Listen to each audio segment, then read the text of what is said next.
We're bombarded with marketing and advertisements all day. So as a marketing professional, how do you get a brand to stand out? Well, you must create messaging and materials that connect with your customer. Before you start creating marketing materials, you need to know who you are marketing to. That's why we're going to start this course with an important marketing concept, defining your ideal customer. In this video, we're going to discuss the customer persona, also called the buyer persona, marketing persona, or audience persona. A customer persona represents a group of similar people in a desirable audience. They can help you figure out how to reach people at the right time with the right message, offer, and products. The customer persona we'll be discussing is very simple.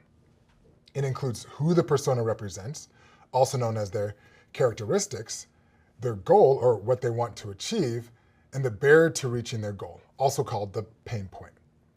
Typically, a marketer creates several types of personas for a product or service. You may even work with a business with over 10.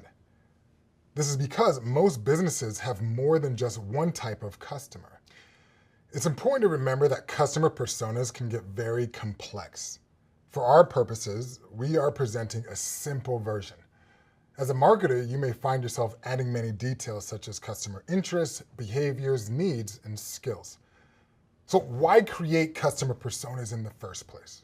Well, one reason is to better understand the customer's perspective. With a persona, you're imagining things through the individual's point of view.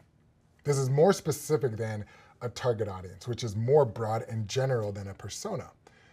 When creating a marketing material, such as an advertisement or an email, you should consider the customer's priorities. Like what message or visuals would best appeal to them? Does it help them reach their goals or relate to their pain points? Another reason is once you understand who your customer is, it's easier to create customized content for them.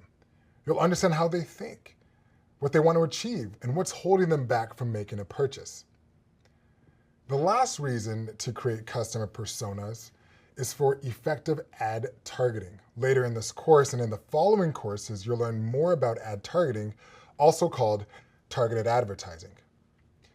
Most digital advertising platforms now provide targeted advertising. The platforms offer several different targeting tools to help get your ads in front of the audiences you wish to reach. Let's quickly go over an example of a customer persona, specifically for a company that sells camping tents. Now, they want to create a marketing campaign for a 6-person tent.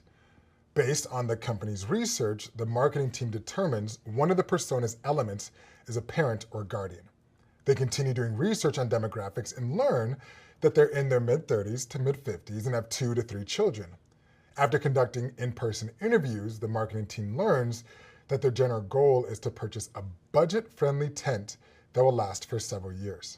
You'll also learn that a common barrier to purchasing a large tent is concern about setting it up due to frustrating prior experience.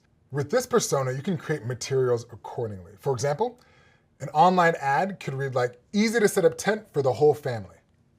You can also target this ad to people who fit the demographic profile.